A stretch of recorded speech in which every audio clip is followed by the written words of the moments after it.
Kami pong dalawa ay nag-usap doon sa Museo de Padilla. Ang sabi niya po sa akin, tumakbo kang gobernur. Sabi ko sa kanya, Tol, hindi ko kaya yan, wala akong pera.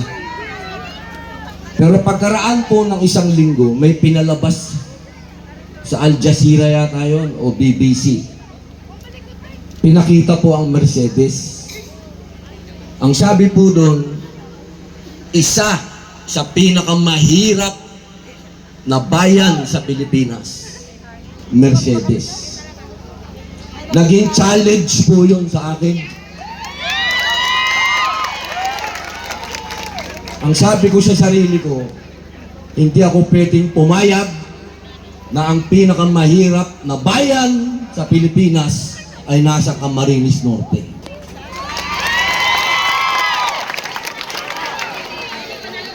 Ang nangyari po, nag-usap po kami ng aking kapatid. Ang sabi ko po sa kanya, sige, tatakbo na ako. Gusto kong mabago ang Mercedes. Isa lang ang hindi ko magagawa. Tumakbong gobernur ninyo. Sapagkat ang gusto kong gobernur ay si Dong Padilla. At mas makakatulong ako kung magiging senador ako. At hindi po tayo nabigo. Lahat po ng ating ipinalangin, ibinigay sa ating ng Diyos, naging number 1 ako. Allahu Akbar. Ngayon, mga kababayan ko, meron na lang akong natitirang 3 taon. 3 taon na lang po. Ang hihilingin ko po sa inyo, mga kababayan ko, alam ko pong napakabigat minsan, lalong-lalo na kapag boto ninyo. Dahil karapatan ninyo ang bumoto. Yan ang isang kapangyarihan na binigay sa inyo ng konstitusyon. At sa araw na yan, kayo ang pinakamakapangyarihan. Mas makapangyarihan pa kayo sa presidente, pangalawang presidente, sa mga senador. Sa araw na kayo ay boboto, kayo ang pinakamakapangyarihan. Kaya sana po, ang hiling ko po sa inyo, huwag niyo pong kalilimutan ang Team Padilla. Sapagkat, mga kababayan, hanggang sa akin po yun. Ibig ko pong sabihin, kung sino po sila, ibig sabihin, kaduktong ko po yun. Lalong-lalo na po ang ating magiting na Mayor Ibasco.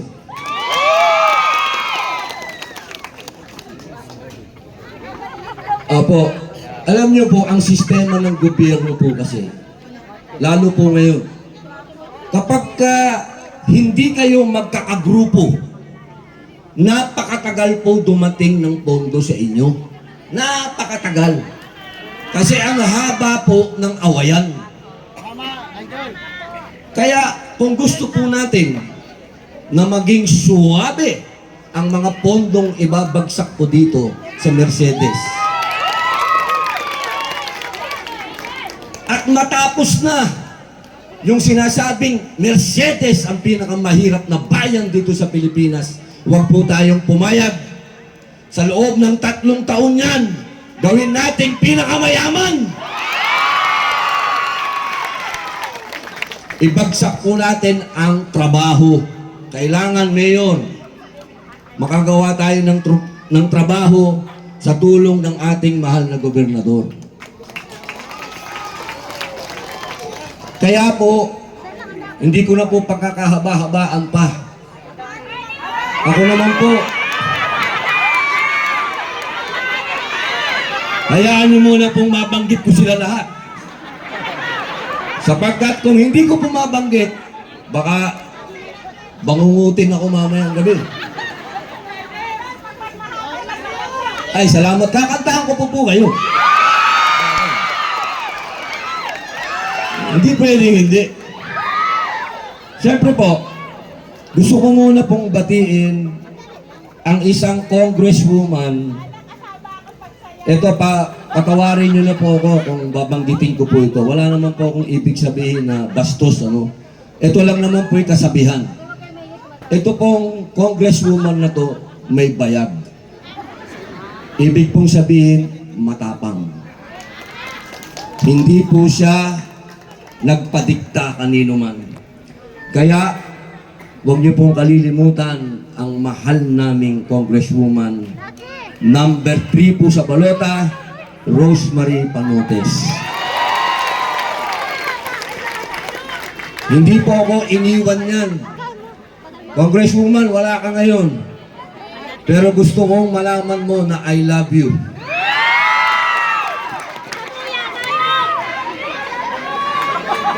Parang may nagselos ba? May nambato ba? Platonic na lang yun. Kayo naman, wag na kayo magselos. Parang magkapatid lang kami. Pwede pa yung mga dalaga dyan. Oh, baka magalit yung Comelec sa akin. Ah, boss, Muslim ako ha. Pwede ako 3, 4. Lugi kayo sa akin. Siyempre po, ang nagmana sa aming tatay, wala na pong ibang nagmana sa kagalingan ng aming ama, kung hindi si Governor Ricardo Bong Padilla. Totoo yan ha, bata pa kami. Partner ko na po yan. Talaga ho, mabait itong kapatid kong ito. Kasi ho kami, konti lang ho ito. Hindi naman ho, ang tatay ho namin, alam nyo naman, governor dito, matagal. Yung tatay ho namin, hindi abuso yun. Sa amin ho, pangarap ang ice cream. Totoo po yan. Isang pangarap po ito. Kapag ka dumadating po ang allowance ni Kuya Dong, nung siya'y nag-aaral at nakatira sa amin, binibili po ako ng ice cream niyan. Kaya hindi ko makakalimutan yun, Tol. I love you, Tol. Very much, Tol. Kaya po sana, para po maituloy lahat ang pangarap namin at plano namin sa Camarines Norte, huwag niyo po siyang ipagpapalit sa luma. Ang ating pong Vice Governor, abay, masaya itong kausap. Wala ba siya ngayon? Para ho laging masaya tayo, huwag niyo pong kalimutang iboto si Joseph Ascusia. Lagi pong masaya tayo pagkasama natin yan. At ito naman po ang ating mga board member sa 2nd District. Una po, si Nol Balani. Sir, lapit po kayo dito, sir. Sir, okay yung buhok nyo. Bad boy to, ah. Ayos, boss. Na-insecure ako. Ang susunod po ay number 5 sa balota, Rene Herrera. Ay, hello ma'am. Alam nyo, ay opo, sinamantalan nyo nga kanina eh. Sinikwat ako dito. Taas mo yung kamay ko. Opo. Huwag niyo po kalimutan. Rene Herrera. Oh yes ma'am. Alam niyo na ang kahinaan ko. Ay, nako. Number 4, Paul Gachi. Naku. Boss, inaamin ko po, talo bigote ko. Talo po. Pero lamang po ako sa buhok, sir. Tawag ka na bigote. Salamat po, tay. Oh, naku.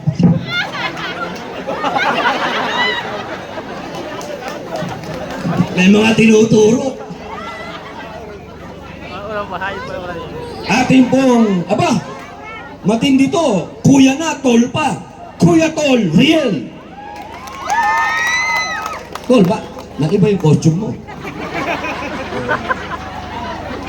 Okay lang. Di ba natin, bagay, kakampitin natin yan. Okay. Ayos. Huwag niyo pong kalimutan, taga dito po ito. Nangako po siya na pagkakapihin tayo sa Kapitolyo. Siguraduhin mo yan, boss, ha? Kasi po, iboto po natin si Joaquin Bordado. Number 10 po. Ito naman po, number 7, Pardo Noel. Boss, may kamukha po kayo. Sino po sa palagay ninyo? Mulak. Agamulak! Opo, tama. Agamulak. Sige boss, papayag na ako. Boss, huwag niyo pong kalilimutan. Si Tatay Noel Pardo, ang Agamulak ng Camarines Norte. Morning, ha?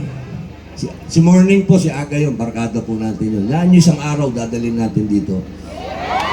Gagawa tayong pelikula dito sa Camarines Norte. Nakagawa na po tayo, ha? Yung Bad Boy 3. Hindi pa lang po natin maipalabas dahil ang gulo-gulo ng politika pambihira. Oh. Ito po. Kanina po, binanggit ko na po sa inyo ang mahal nating mayor. Pinakikiusap ko po sa inyo. Inan Ibasco. Wala na po kayong hahanapin pa. Artistahin naman. Hindi ka ba Padilla? Thank you, Tol. Ang ating pong Vice Mayor, naku, sinikpat din ako nito kanina. Hey, tasmi kami ko! Gina Yakyoko. Pero Yak gusto. Yan po ay number 4. Ating pong mga magigiting na councilor. Unang-una po sa lahat, number 17, Ramos Frankie. Boss, akala ko nakakulong ka digong. Digong.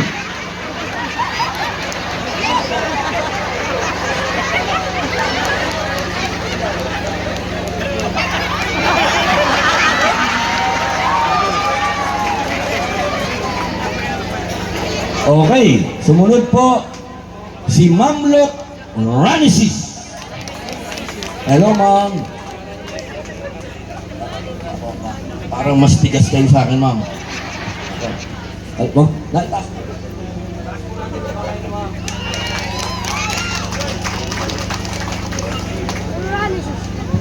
Number 18 po yan. Number 16, Carlo George Palmero. Adol.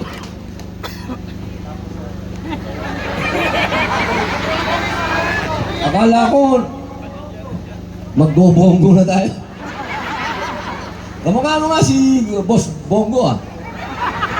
Mataas ko rin.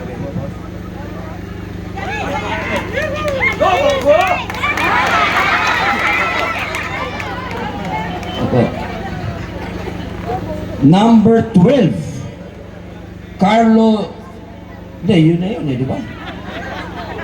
Number 12, Layog Orlando. Yes, sir. Wala akong masabi eh.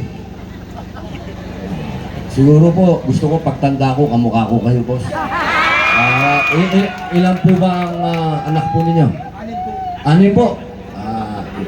Isang asawa po. Idol. Ilang taon na po kayo tayo? Sputing pa. 63. Gagayahin kita tayo paglaki ko. Sputing pa si tatay. Ronnie Teves, number 21.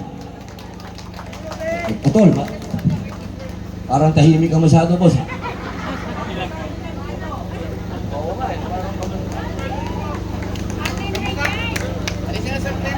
Salamat po. Hindi ko mabiro eh, baka tahimik eh, wag mo daw bibiruin yung tahimik. Sumunod po ay si Erjon Grobates, number 9. Tol, magpapahaba tayo, Tol, ah. Ito, taasan din ang kamay. Kamukha mo pala si Ian De Leon, Tol, no? Kaibigan natin yun. Sumunod po si Lolita Echano. Hello, ma'am. Hindi mo ako sinikwat, mabait ka, ma'am.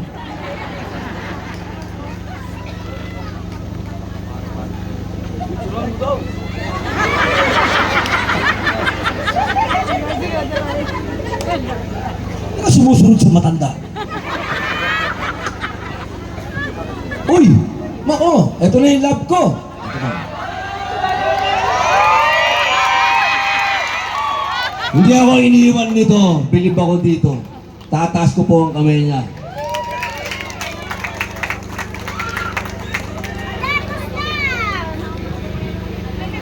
At ang huli po ay si Sophia Shane Biel.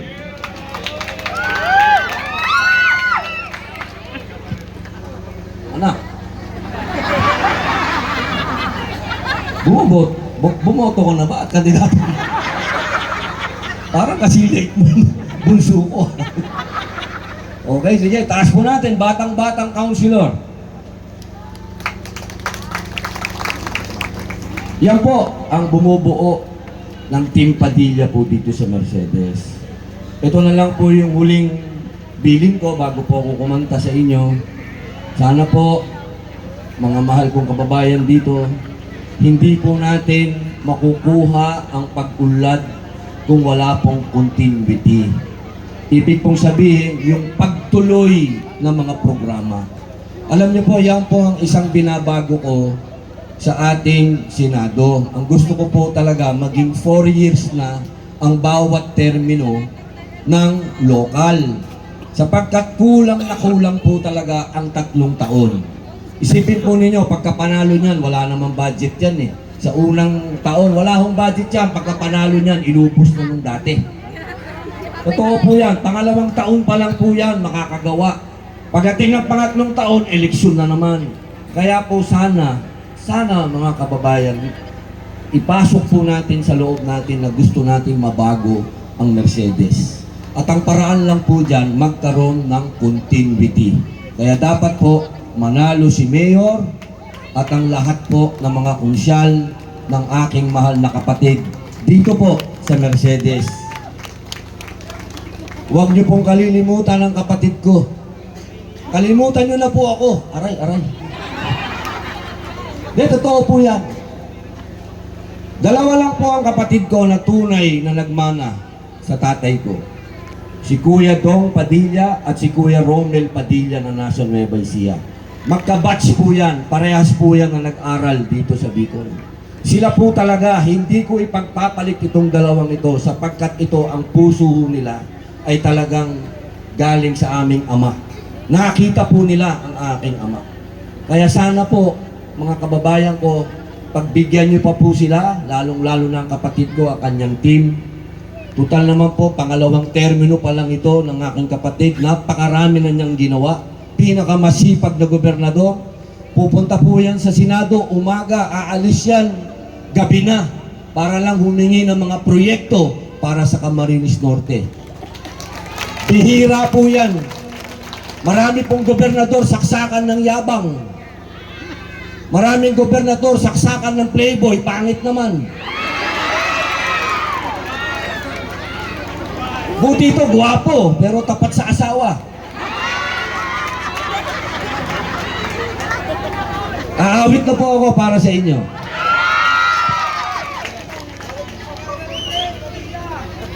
Huli ko to. Iuhuli natin yung akin namang ipakikiusap pa. Pero sa ngayon, ako po'y aawitan ko